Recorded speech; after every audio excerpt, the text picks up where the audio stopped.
दोस्तों आपका अपना हर्षित सर वापस से आपके सामने हाजिर है। और आज हम अभी जो चीज़ अभी तक हमने की थी उससे आगे चल रहे हैं। दोस्तों अभी तक के लेक्चर में हम लोगों ने ये चीज़ देखी कि आखिर किस तरीके से श्वसन की अभिक्रिया पूर्ण हो रही है। हमने देखा कि आखिर जो हमारे पास उपस्थित था, जिसे हम बोलते हैं ग्लूकोज, उस ग्लूकोज से आखिर किस तरीके से हमने पायरुविक अम्ल का निर्माण किया। एक ग्लूकोज से हमने 2 पायरुविक अम्ल बनाए। उसके बाद हम थोड़ा सा और आगे चले और हमने देखा कि पायरुविक अम्ल से हमने एसिटाइल कोएंजाइम ए का निर्माण कर दिया।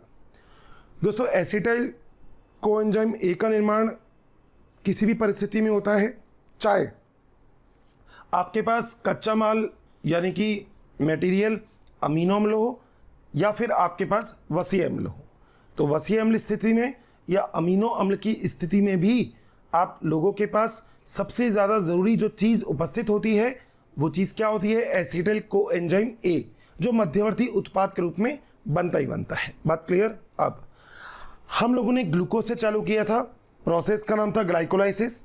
हमने बात की थी ग्लूकोज ग्लूकोज, फ्रुक्टोज फ्रुक्टोज, धप से गिरा पागल, नीचे आया पागल, 1,3 डाइपेगा, 3 पेगा 2 पेगा, पी पा पा।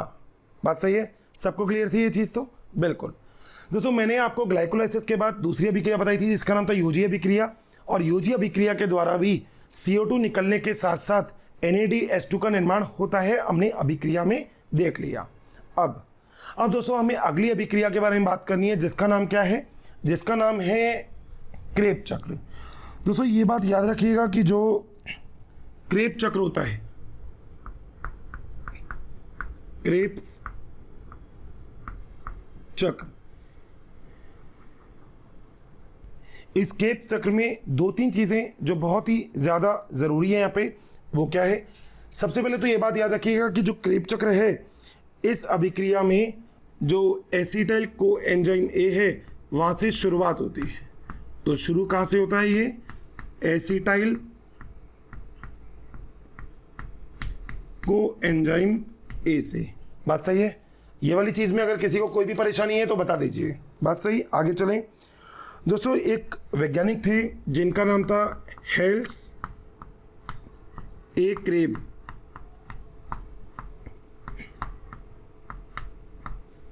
जिनके नाम पे ही क्रेब चक्र दिया गया, और एक्चुअली अगर देखा जाए तो इन्होंने ये लगभग 1937 के आसपास ये चक्र दिया था। इसमें बहुत सारे एंजाइम का उपयोग होता है और हम ये चीज़ कहते हैं कि इस अभिक्रिया के अंदर आप लोग बहुत अलग अलग चीज़ों का उपयोग कर सकते हो। ये चीज़ आती है क्रेब चक्र के लिए।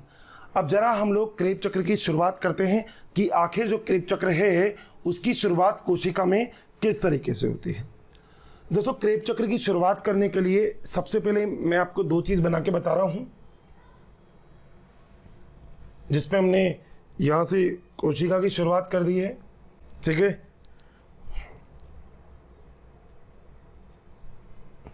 दोस्तों ये जो है ये है माइटोकॉन्ड्रिया।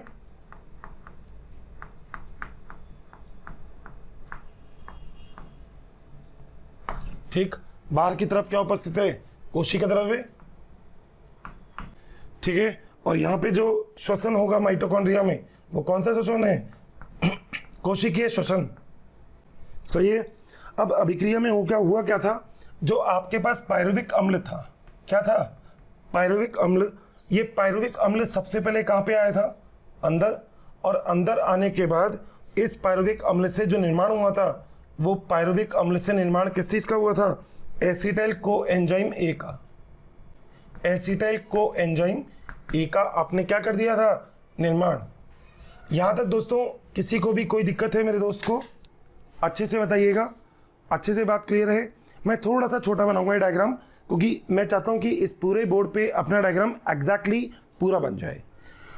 दोस्तों अब जो आपके पास ये एसिटाइल कोएंजाइम ए है, इस एसिटाइल कोएंजाइम ए से सबसे पहले अभिक्रिया की शुरुआत होगी, और ये अभिक्रिया जो बनेगी वो बनेगी किससे? उसके लिए मैं आपको एक फार्मूला लर्न करवा रहा हूं जो आप लोगों के लिए बहुत ज़रूरी है।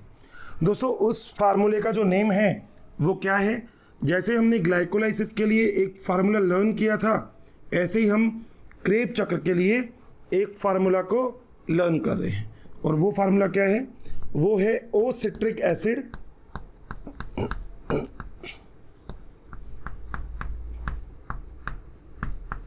is a silly,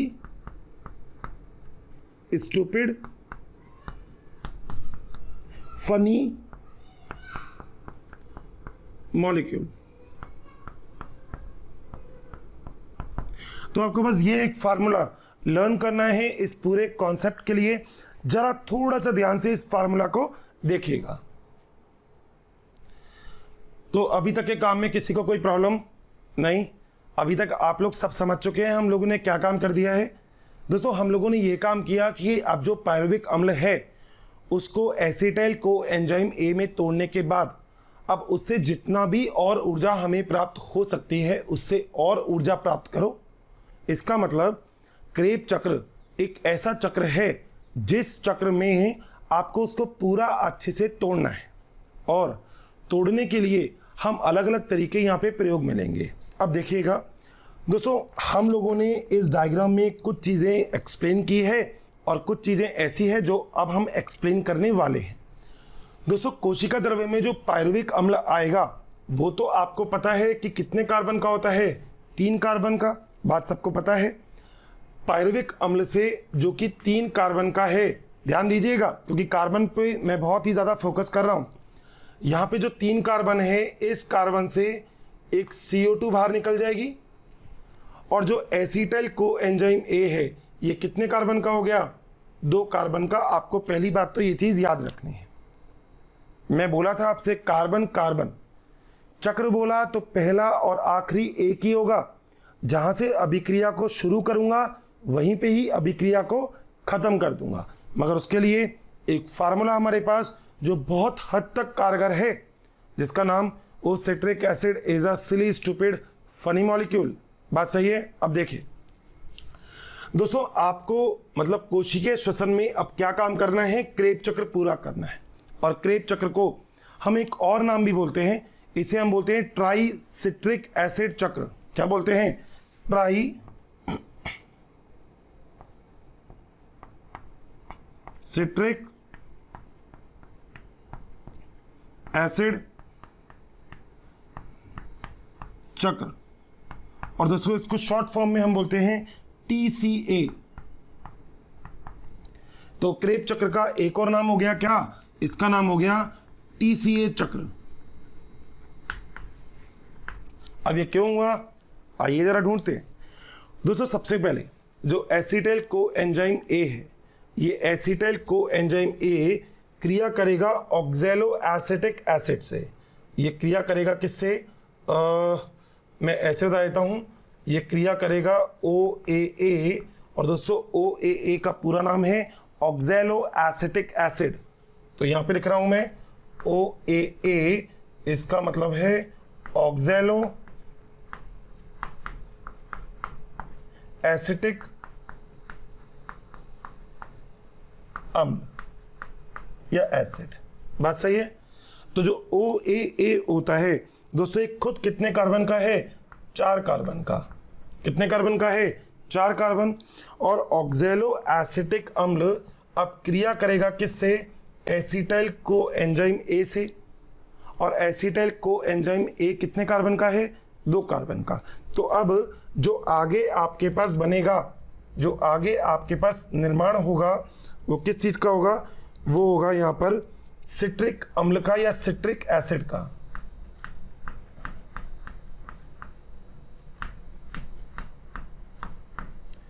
इसी हम बोलते हैं ट्राई सिट्रिक एसिड। सही है? इसलिए पहला उत्पाद, क्योंकि इसके अंदर ट्राई सिट्रिक एसिड बनता है, इसलिए हम इस चक्र को TCA चक्र या फिर क्रेब चक्र, क्रेब तो वैज्ञानिक का नाम था तो हमने इसे क्या बोल दिया? क्रेब चक्र या फिर TCA चक्र। बात क्लियर? अच्छे से आगे चलें। देखिए दोस्तों, 4 कार्बन का ये था, 2 कार्बन का ये है, तो 4 और 2 कितने कार्बन हो गए?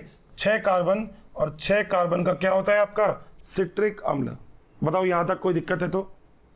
100%, कोई प्रॉब्लम होगी ही नहीं, ठीक है, विश्वास रखिएगा।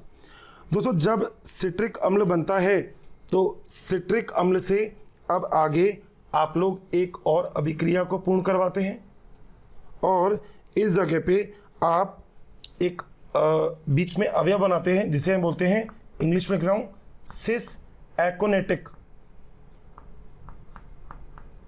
एसिड। दोस्तों ये सिस एकोनेटिक एसिड एक एंजाइम की उपस्थिति में बनता है जिसे हम बोलते हैं एकोनिटेज।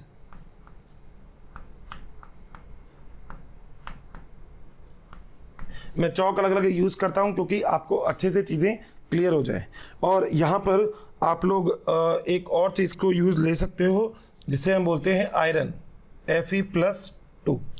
और आपने अब क्या चीज़ का निर्माण कर दिया, पहले आपने बना लिया था सिट्रिक अम्ल और अब सिट्रिक अम्ल के बाद क्या बना लिया, सिस एकोनेटिक अम्ल। और ये भी खुद कितने कार्बन का होता है, सेम है, ये भी खुद होगा 6 कार्बन का। बताओ यहाँ तक कोई दिक्कत है तो? बहुत स्लो चल रहा हूँ, दिक्कत नहीं होनी चाहिए, ठीक है। अब आगे चलते हैं। आगे देखिए दोस्तों, आगे वापस से एंजाइम का प्रयोग करते हैं जिस एंजाइम का नाम वही है एकोनिटेज।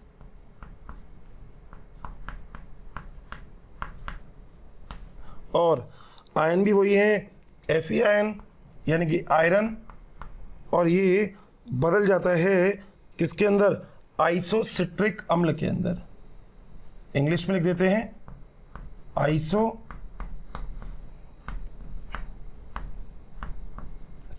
एसिड में या अम्ल में। बात सही है, कोई दिक्कत तो नहीं है। अब ये जो आइसोसिट्रिक अम्ल है, अब वापस से इसे आगे। थैंक यू स्टूडेंट, हमें इतना प्यार देने के लिए। डेली काफ़ी संख्या में स्टूडेंट हमारी वीडियोस को देख रहे हैं और उसका लाभ उठा रहे हैं। बच्चों आप सभी से मेरी ये रिक्वेस्ट है कि प्लीज़ नीचे दिए गए डिस्क्रिप्शन में दिए गए लिंक को प्रेस करिए और अपना एनरोलमेंट कराइए। बच्चों इसके साथ ही जिन बच्चों को यहाँ पर डाउट सेशन की भी ज़रूरत है, साथ ही मटेरियल्स की भी ज़रूरत है, वो सभी हमारे प्रीमियम कोर्सेज़ को भी रजिस्ट्रेशन करवा सकते हैं। एक और अभिक्रिया के फलस्वरूप गुजरना पड़ता है और यहाँ पर एक एंजाइम का उपयोग किया जाता है जिसका नाम है आइसोसिट्रेट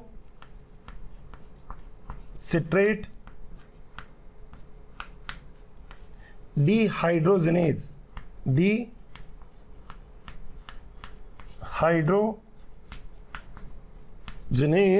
और यहाँ पर एक काम और बहुत ज़रूरी होता है, क्या कि जो NAD है, असली काम तो ऊर्जा का बनाना है, वो बनाता है NADH2। गौर से देखिएगा इस चीज को, ठीक है। एंजाइम उपयोगी है, एंजाइम को याद रखिएगा, बाकी और कोई दिक्कत नहीं है। अब मैं पहले एक बार बना देता हूं, फिर आपको समझा दूंगा इसको। अब जो आइसोसिट्रिक एसिड है, इससे निर्माण होता है किस चीज का, इससे निर्माण होता है ऑक्सैलो एसिटिक एसिड। तो बना लिया, तो इससे निर्माण होता है ऑक्सैलो सक्सिनिक एसिड का। किसका निर्माण होता है, ऑक्सैलो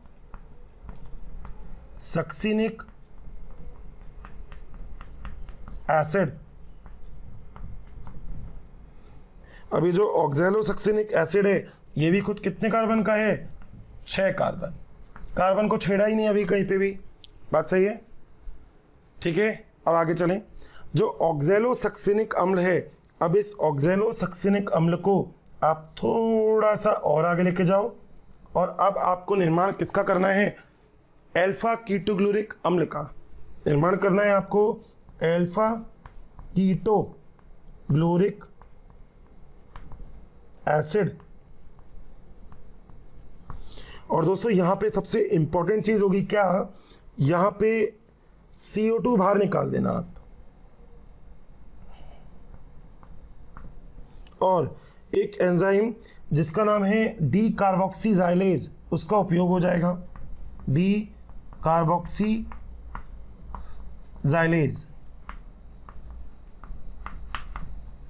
अभी मैं कैसे बना रहा हूं उस चीज को ध्यान दीजिएगा। 6 कार्बन में से 1 कार्बन निकल गया तो कितने कार्बन बच गए इसके पास, 5 कार्बन। ये होगा 5 कार्बन का क्या चीज है, अल्फा कीटोग्लोरिक अम्ल। बात सही, कोई दिक्कत? आधा साइकिल पूरा कर लिया हमने, आधे पे चल रहे हैं। जहाँ से चालू किया था वहीं पे ही ख़त्म करेंगे, काम हो जाएगा। अब जो अल्फा कीटोग्लोरिक अम्ल है, अब देखिएगा, जो अल्फा कीटोग्लोरिक अम्ल है इससे अब हम आगे निर्माण करवाएंगे किस चीज़ का? सक्सिनाइल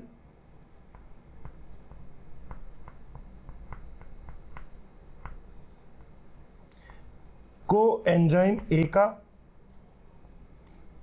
ध्यान दीजिएगा इन एक एक टर्म को, ठीक है, अच्छे से। अब यहाँ पर एक काम और हो जाएगा, और वो क्या दोस्तों? एक तो आपको निकाल देनी है यहाँ से CO2, निकाल दी देखो मैंने, और एक काम आप और कर देना, और वो काम ये है कि यहाँ पर आपको निर्माण करवाना है। किस चीज़ का निर्माण करवाना है? यहाँ पे निर्माण करवाना है आपको NaDH2 का। किससे? NAD+ से। यानी कि एक ऊर्जा तो आपके पास बन गई थी ये, और इसको येलो से कर देते हैं, अच्छे से दिखेगा। और एक ऊर्जा आपके पास क्या बन गई? ये, इसे भी येलो से बना देता हूँ। सही है, अच्छे से क्लियर है? बाद में स्क्रीनशॉट ले लेना इसका। अभी एक बार देखो, अब जो सक्सिनाइल को एंजाइम ए है, इसको अब हम और थोड़ा सा आगे लेके जाएंगे, आगे। और मुझे लगता है कि ऑक्जेलो एसिटिक अम्ल को मुझे थोड़ा सा ऊपर करना पड़ेगा, क्योंकि मेरे पास थोड़ी सी जगह कम है। तो यहाँ पे लगा दूंगा मैं OAA, कितने कार्बन का था? 4 कार्बन का। ठीक है भाई, आगे चलें। अब सक्सिनाइल को एंजाइम ए से आप बनाओगे सक्सिनिक एसिड,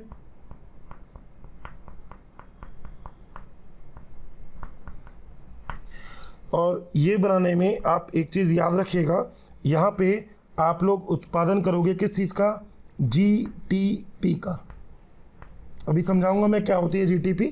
और एक काम और कि यहाँ से आप को एंजाइम ए को रिलीज करोगे। सक्सिनिक एसिड का निर्माण आपका हो चुका है, स्क्रीनशॉट लेना बाद में इसका। अब इस सक्सिनिक एसिड से अब आप अभिक्रिया में और आगे चलोगे, और आगे आप निर्माण करोगे फ्यूमेरिक एसिड का।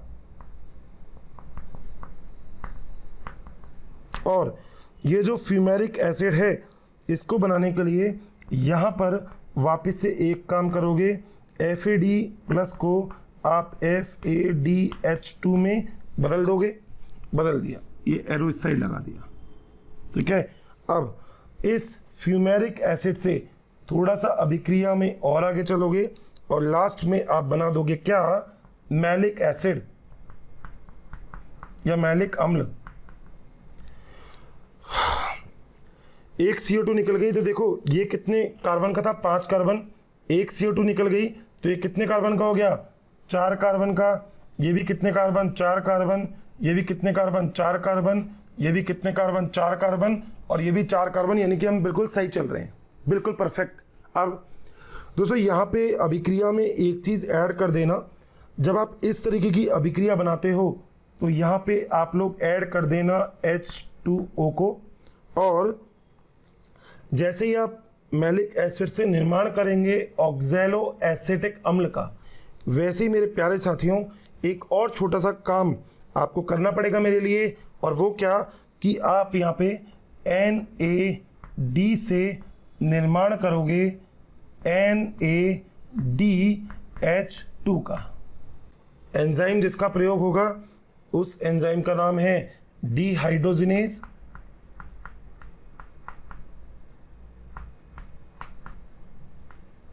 एंजाइम जिसका यहाँ पे प्रयोग होगा उसका नाम है फ्यूमरेज। और एंजाइम जिसका यहाँ पे प्रयोग होगा उसका नाम है सक्सिनिक डिहाइड्रोजिनेज। मैं यहाँ पे मेंशन कर रहा हूँ इसका एंजाइम का नाम रखते हैं इसका सक्सिनिक डिहाइड्रोजिनेज, ठीक है। और जब आपने अल्फा कीटोग्लोरिक एसिड के बाद ये बनाया था तो यहाँ पे एक एंजाइम और रख देते हैं जिसका नाम है थायोकाइनेज। और ये पूरी अभिक्रिया क्या होगी, क्रेब चक्र। बताइएगा कोई दिक्कत है तो। अब देखिएगा थोड़ी देर के लिए बिल्कुल एक बार तो पहले इसको नज़र से देख लीजिए, फिर मैं इसको थोड़ा सा समझा देता हूँ आपको अच्छे से, तो अच्छे से चीज़ें क्लियर हो जाएगी। देख लीजिएगा प्लीज़। हाँ जी डन, कहो तो अच्छे से देख लें एक बार क्या चीज़ है। ये पूरा का पूरा जो गोच पोच सा सिस्टम जो लग रहा होगा आपको, गोच पोच तो होगा ही नहीं, ये पूरा सिस्टम बहुत अच्छे से समझा दूंगा आपको। देखिएगा सबसे पहले तो दोस्तों एक चीज़ फार्मूला याद रखना है, O citric acid is a silly stupid funny molecule. क्या याद रखना है, O citric acid is a silly stupid funny molecule. याद रहेगी बात, बहुत बढ़िया। अब आइए ज़रा प्रोसेस में चलते हैं दोस्तों। यहाँ पे सबसे बड़ी चीज़ क्या होती है, कोशिका द्रव्य में जो पायरुविक अम्ल था, उस पायरुविक अम्ल से आपने आगे एसिटाइल को एंजाइम ए का क्या कर लिया, निर्माण, और निर्माण कर लिया साथ साथ किस चीज़ का, NADH2 का। मैंने लिखवा दिया था वहाँ पे, बस सही। अब हम पढ़ रहे हैं, हमने पहला जो प्रोसेस था वो पढ़ लिया था, जिसे हम बोलते हैं ग्लाइकोलाइसिस, जिसमें जो ग्लूकोज था उसका तोड़ दिया था आपने किसमें, पायरुविक अम्ल में। और पायरुविक अम्ल को अब आप लेके आ गए हैं कहाँ पे, माइटोकॉन्ड्रिया में। आपको दिख रहा होगा उंगली नुमा उभार पाए जा रहे हैं, इसका मतलब किस्ट्री है, इसका मतलब माइटोकॉन्ड्रिया है। बात सही है, आगे चलें दोस्तों। अब जो ये पूरा कॉन्सेप्ट है, इस पूरे कॉन्सेप्ट में हमें समझना है इस पूरे कॉन्सेप्ट को कि ये कॉन्सेप्ट कहता क्या है। दोस्तों ये कॉन्सेप्ट आपसे ये कहता है कि अब आप इस एसिटाइल को एंजाइम ए में कितनी ऊर्जा है, उस ऊर्जा को भी निकालो। भाई असली चीज़ तो वो है जब कचूमर निकाल दिया जाए, तो हम कचूमर निकाल देंगे इसका।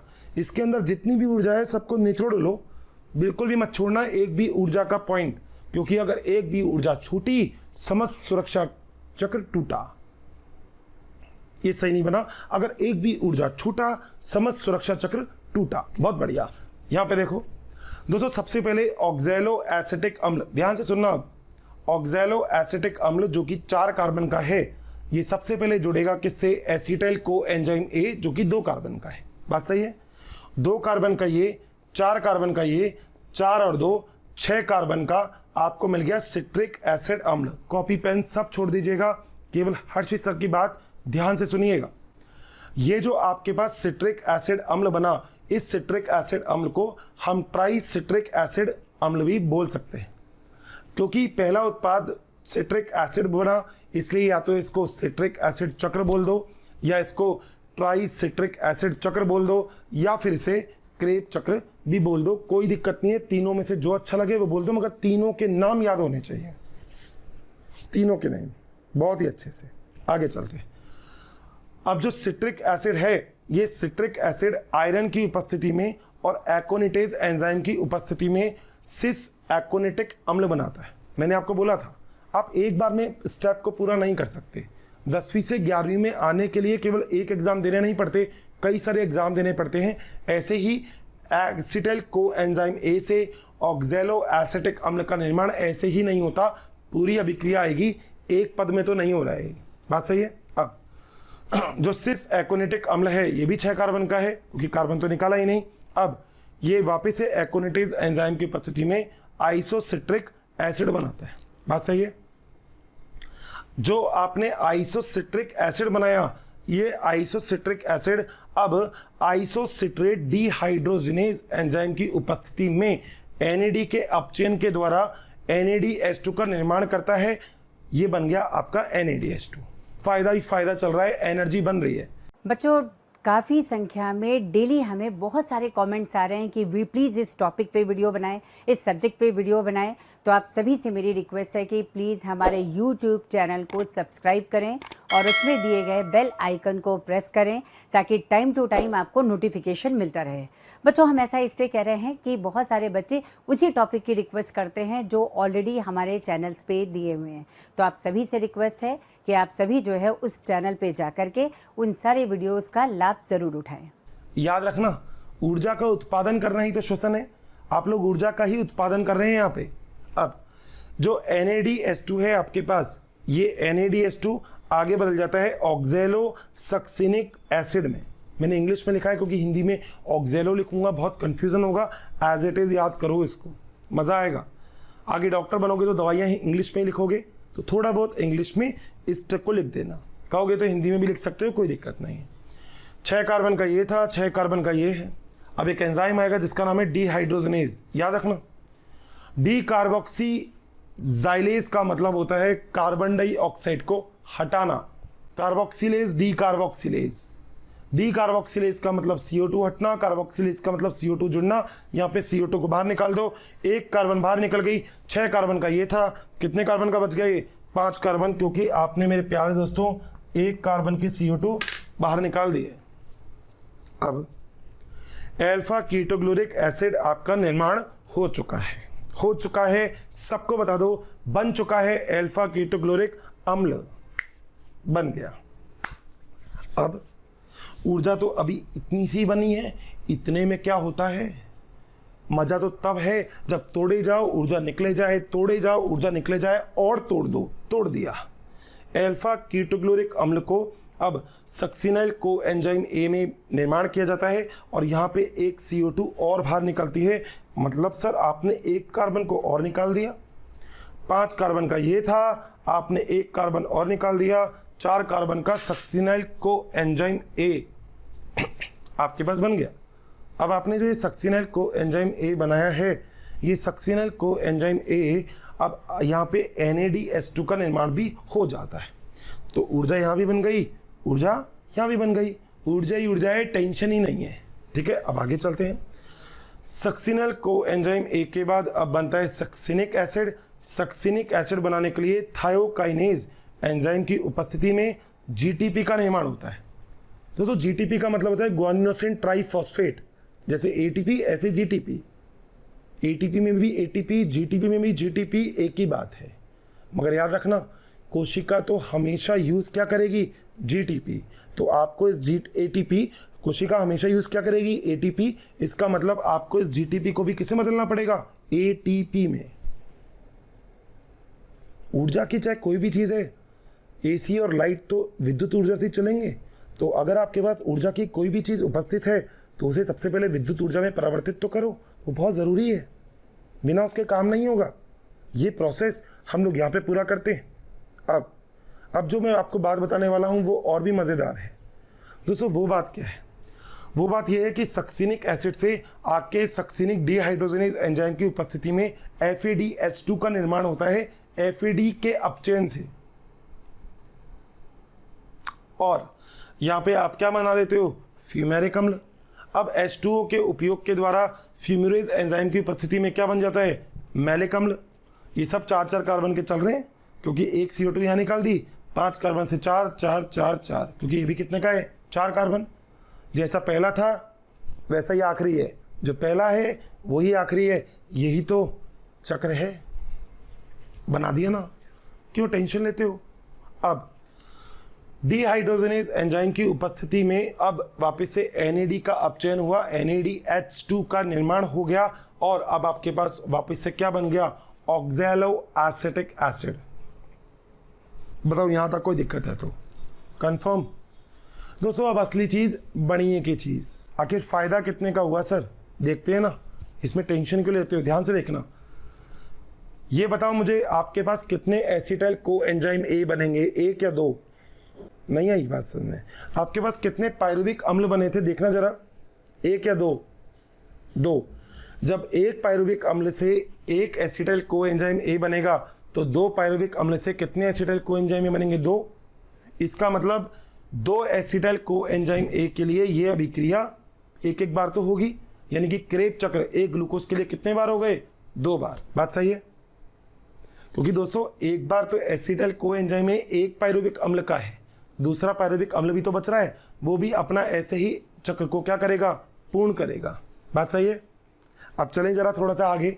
अब देखो दोस्तों, अब एक्चुअली होता क्या है, यहाँ पर कितनी ऊर्जा का निर्माण हुआ वो देखते हैं। दोस्तों ऊर्जा जो बनी वो देखो, ए के बना NADH, कितनी ATP है? इसका मतलब है 3 ATP।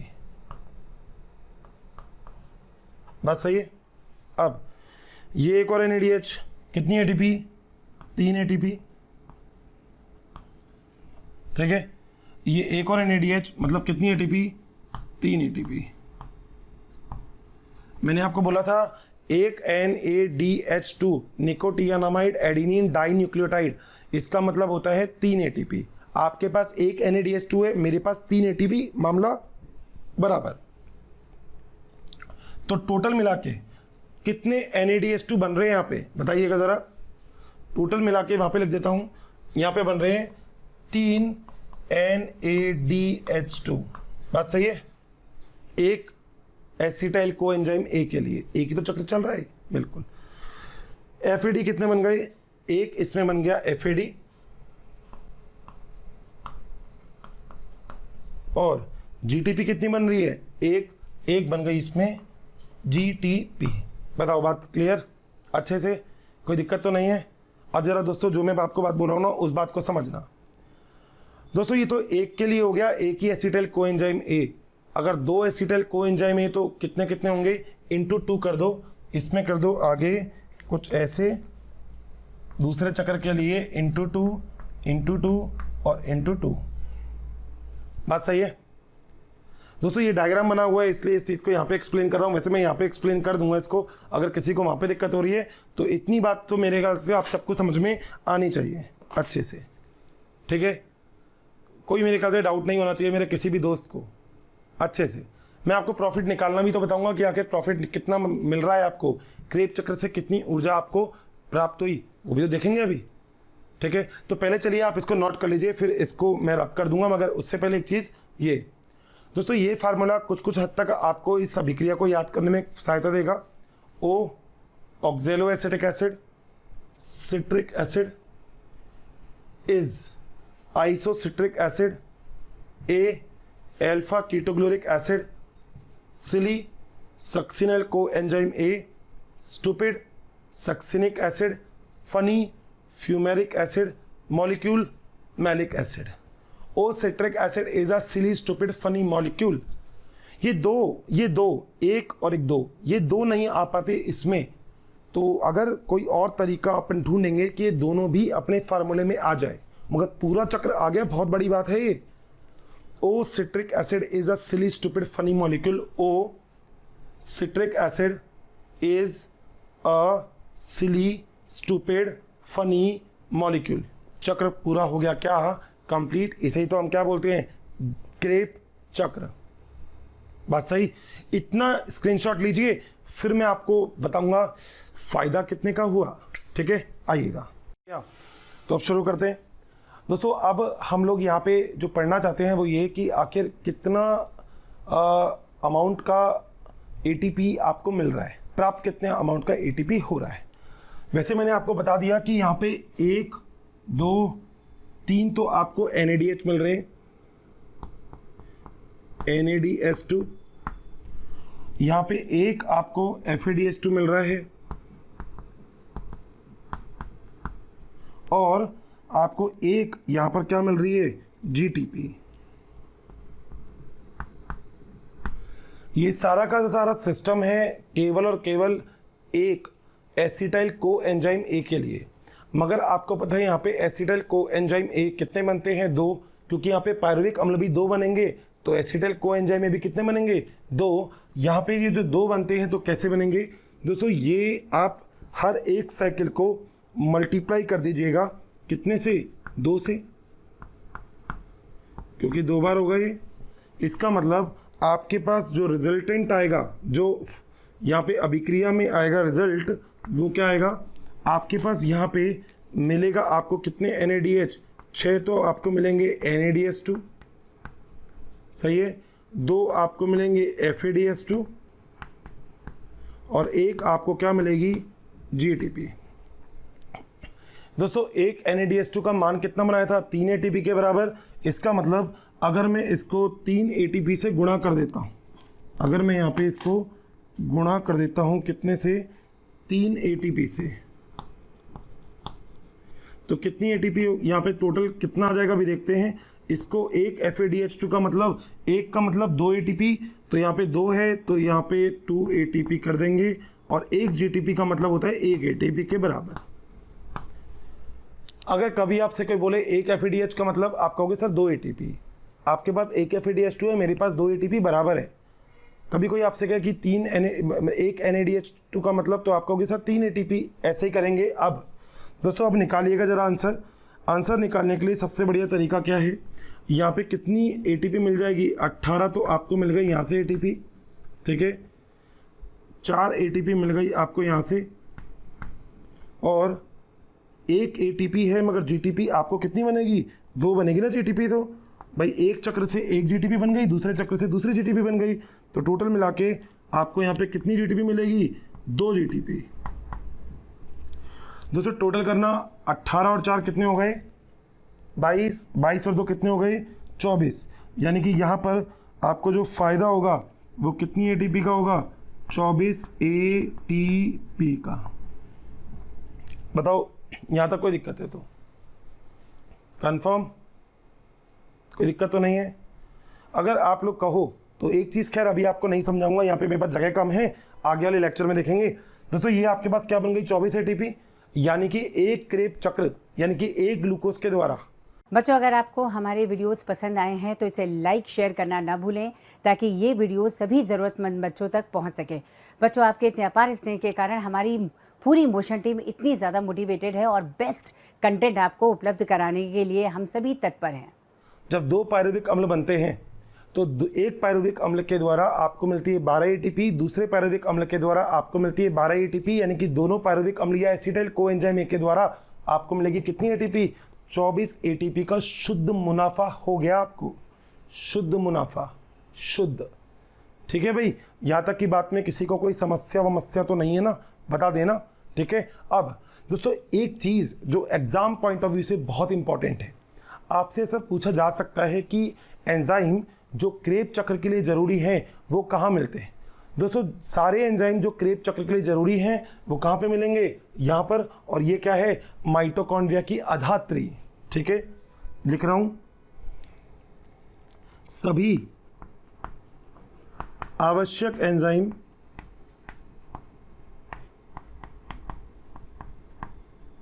क्रेब चक्र के लिए, है ना, क्रेब्स चक्र के लिए, ये तो अलग है, सभी आवश्यक एंजाइम माइटोकॉन्ड्रिया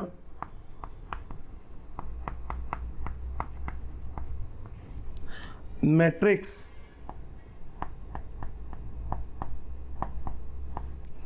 में मिलता है, में पाए जाते हैं, परंतु दोस्तों एक एंजाइम आपको लिखवाया था जिसका नाम था सक्सिनिक डिहाइड्रोजनेज, परंतु सक्सिनिक डिहाइड्रोजनेज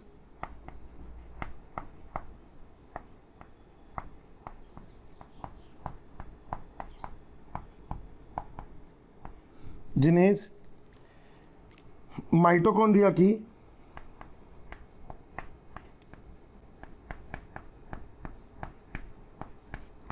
भीतरी झिल्ली में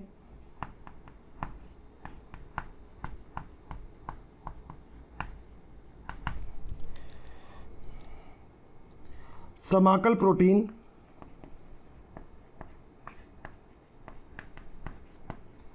यौगिक के रूप में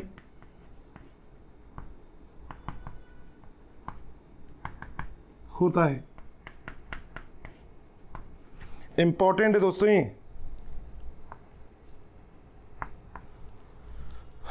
बहुत ही इंपॉर्टेंट।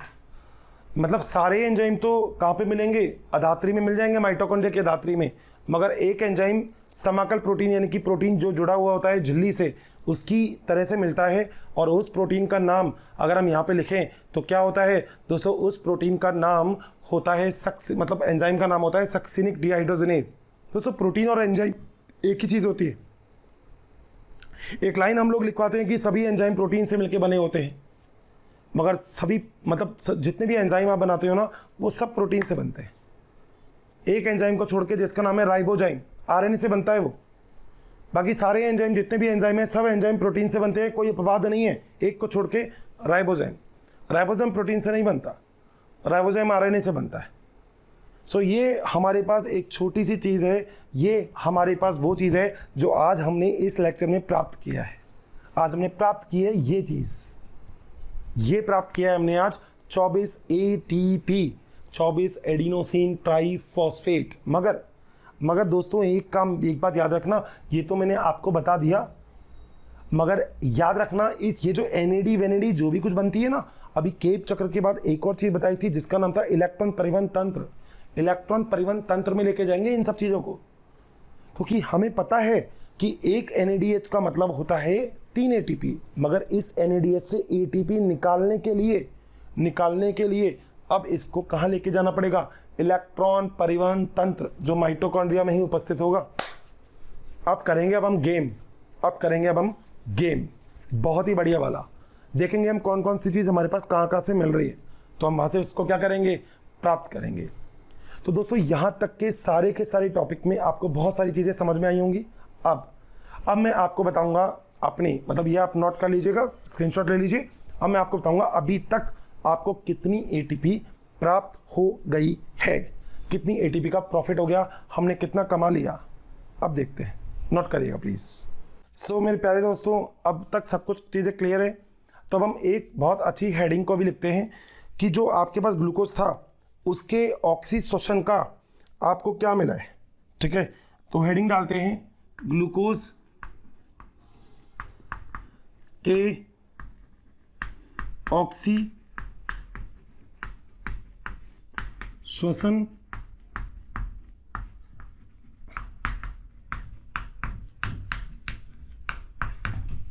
का सारांश।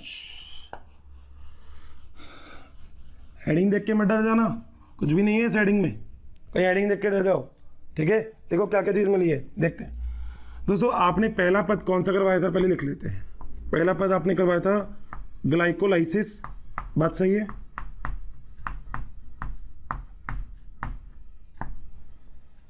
ठीक है, कॉपी को ओपन करके रखना जो आपको लिखवाया था पहले। दूसरा आपको लिखवाया था योजी अभिक्रिया या लिंक रिएक्शन।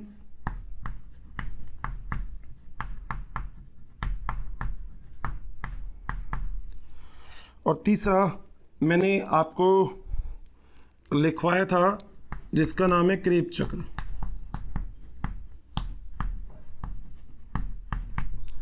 ठीक है भाई, ये 3 चीज़ हम लोगों ने कंप्लीट की थी अभी तक। ग्लाइकोलाइसिस, योजी विक्रिया और क्रेब चक्र। बताओ यहाँ तक कोई दिक्कत है क्या किसी को? नहीं। ग्लाइकोलाइसिस से कितनी ATP मिलेगी बताना? मिली 10 थी, 2 तो आपने खर्चा कर दिया था, 8 ATP का क्या हुआ था आपको फायदा। तो ग्लाइकोलाइसिस के द्वारा आपको कितनी ATP मिली थी? 8 ATP। जब ग्लाइकोलाइसिस से जो आपके पास क्या बना गया था? पायरुविक अम्ल। उस पायरुविक अम्ल को आपने एसिटाइल को एंजाइम A में जब बदला था, तो पायरुविक अम्ल को एसिटाइल को एंजाइम A में बदलने के बाद आपको लगभग कितनी ATP मिली थी? 2 NADH2 मिले थे। एक NADH2 का मतलब 3 ATP, तो 2 NADH2 का मतलब 6 ATP। यानी कि पायरुविक अम्ल को एसिटाइल को एंजाइम A में बदलने की अभिक्रिया में आपको कितनी ATP मिली थी? यहाँ पे मिली थी आपको ओवरऑल 6 ATP। 2 NADPH2 की कितनी ATP? 6। सही है। अब तीसरी चीज क्या? तीसरा है क्रेब चक्र।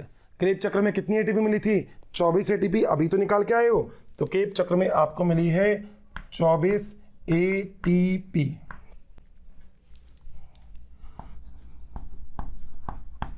कुल ATP या फिर टोटल ATP? दोस्तों 24 ATP एरी, 6 ATP एरी, 8 ATP एरी, 24 और 6 कितनी ATP होगी बताना तो जरा? 30 और 8 कितनी ATP हो गई? 38। यानी कि यहाँ पे आपको शुद्ध फायदा कितनी ATP का हुआ है? 38 ATP। दोस्तों कई बुक में इस 38 ATP की जगह मैंने आपको बोला था 36 ATP भी है। एक्चुअली देखा जाए तो बुक्स के अंदर 32 ATP भी आती है, और उसका पता है कितना है? मतलब अपन को तो देखो याद नहीं रखना, मगर क्यों है? क्योंकि कई जगह पे NADPH2 को 2.5 ATP के बराबर माना जाता है, अपन ने 3 ATP के बराबर माना है। आप करके देखना, NADPH2 को 2.5 ATP के बराबर मान के देखना एक बार, आंसर बताना क्या आता है। और FeDH2 को 1.5 ATP के बराबर मान के देखना, यानी कि NAD और FeDH2 जो दोनों हैं, NADH2 और FeDH2, इसको 0.5 ATP से कम कर देना दोनों में, और मुझे आंसर बताना आंसर क्या होता है। एक बार केवल FeDH2 को कम करना 0.5 ATP से, और एक बार NADH2 और FeDH2 दोनों को ही कम कर देना 5.5 ATP से। मुझे आंसर बताना जरूर। आपको पता है कितना आएगा? 32, 36 2 ATP के आपको और प्रोडक्ट मिल जाएंगे, बताना मुझे। मगर आपको अभी 38 ATP वाला कॉन्सेप्ट अपने इस दिमाग में बहुत ही बढ़िया से संभाल के रखना है, इधर उधर जाने नहीं देना। तो मेरे प्यारे साथियों, हम लोगों ने ग्लाइकोलाइसिस से स्टार्ट किया, और हम लोग ग्लाइकोलाइसिस के बाद बहुत ही आगे तक चल के अब एंट्री कर चुके किसमें? ग्लूकोज के ऑक्सीडेशन में, कि हमको कितनी ATP का शुद्ध मुनाफा होता है। दोस्तों अब हम आगे चलते हैं और हम डिस्कस करते हैं, इसको नोट कर लीजिएगा। और अब हम आगे चल के डिस्कस करेंगे कि एग्जैक्टली लास्ट ईयर में कौन कौन से क्वेश्चन आए हैं। तो मेरे प्यारे साथियों, कुछ क्वेश्चन लास्ट ईयर में आए हुए हैं, मैं आपको बता देता हूं, आप बताइएगा। 2007 AIPMT में क्वेश्चन आया हुआ है, जो क्वेश्चन आपसे ये कहता है कि ऐसा कौन सा एंजाइम है जो माइटोकॉन्ड्रिया की अधात्री में नहीं पाया जाता। आगे आंसर सक्सेनिक डिहाइड्रोजनेज, आपको वहां पे अभी भी लिखवाया। अगला क्वेश्चन दोस्तों, इन्होंने ये पूछा है कि कुछ ऐसा प्रोसेस जो नहीं हो सकता, ग्लूकोज का ब्रेकडाउन कौन सी ऐसी कोशिका हो सकती है दोस्तों जिसमें केंद्रक नहीं पाया जाएगा, क्योंकि उसके अंदर माइटोकॉन्ड्रिया वगैरह कुछ भी नहीं मिलेंगे, कोशिकांग। आंसर होगा इसमें RBC। याद रखिएगा, अगर आपसे कभी पूछा जाए कि RBC में क्या केंद्रक पाया जाता है, तो आप बोलेंगे परिपक्व RBC में केंद्रक अनुपस्थित होता है, केवल परिपक्व, मैच्योर। अगर आपसे ऐसा पूछा जाए RBC में केंद्रक पाया जाता है, तो जब वो छोटी सी बच्ची रहती है ना, जब वो पैदा हुई है, तब तो उसके अंदर केंद्रक पाया जाएगा, याद रखिएगा। अगला दोस्तों, 2008 में क्वेश्चन आया हुआ है कि सक्सेनिक डिहाइड्रोजनेज की जगह कौन सा ऐसा एंजाइम, क्योंकि प्रोकैरियोट और यूकैरियोट में ये अभिक्रियाएं कुछ अलग अलग होती हैं। तो एक एग्जाम्पल है जिसका नाम है मेलोनेट। ये वाली चीज़ आप लोगों को लर्न करनी है बहुत ही अच्छे से। अगर सक्सेनिक डिहाइड्रोजनेज उपस्थित नहीं है तो मेलोनेट उसका एक अच्छा आंसर होगा। अगली चीज़ दोस्तों, एक ग्राफ सा दे रखा है, मतलब एक पाथवे सा दे रखा है, जिसके अंदर आपको पूरा लिखना है कि कौन कौन से एंजाइम और क्या क्या मिल रहा है। 2013 में आया हुआ है क्वेश्चन नीट के अंदर, UG में, तो आप लोग आसानी से देख के कर सकते हो। अगला, ऐसा कौन सा प्रोसेस है जो अमीनो अम्ल के लिए भी, वसी अम्ल के लिए भी और ग्लूकोज के लिए भी एक ही है? Acetyl co enzyme A। कई बार डायग्राम बना चुका हूँ। अभी सोचते होंगे हर्षर इतने डायग्राम क्यों बनाते हो, एग्जाम में क्वेश्चन आया भैया, ऐसे नहीं है। अगली चीज़, एक स्टेटमेंट के बारे में, रॉन्ग के बारे में दे रखा है। अगली चीज़, NADA का यूज़ क्या होता है दोस्तों? इलेक्ट्रॉन परिवहन तंत्र में लेके जाओगे आप इसको, क्योंकि बोला था NAD, FAD और GTP, इन तीनों को वहीं लेके जाओगे और वहाँ से इनका किसका निर्माण करोगे? ऊर्जा भैया, ऊर्जा निकालनी है, ऊर्जा मजहबा में नहीं है, ऊर्जा निकालनी है। तो ये हमारे पास कुछ लास्ट ईयर में आए हुए क्वेश्चन है। आप लोग कहते हैं सर क्वेश्चन बताओ, ये क्वेश्चन कैसे करेंगे? देखो हो गए, कितना आसान है, बस पढ़ना हमको सब कुछ है, ठीक है। सो बहुत ही अच्छा लगा मुझे आज आपके साथ ये एक लेक्चर को डिस्कस करके। मैं ऐसा मानता हूँ कि आपको सब कुछ समझ में आया होगा। जैसे अच्छे से मैं इसको रिप्रेजेंट करता हूँ, आपको भी अच्छे से रिप्रेजेंट करना चाहिए, क्योंकि सुंदर है तो मज़ा आएगा, ठीक है। तो थैंक यू सो मच मेरे प्यारे दोस्तों, मेरा साथ देने के लिए, मुझे सुनने के लिए। आगे मिलते हैं वापस से हम अपने एक और लेक्चर में, और मज़े करेंगे और हंसी मजाक करेंगे और क्वेश्चन को कंप्लीट करेंगे। थैंक यू सो मच, मिलते हैं फिर, बाय। बच्चों, अगर आपको मेरी वीडियोस पसंद आई है तो बाकी के कंटेंट के लिए इस नंबर पे कॉल करें 180021217999। Thank you.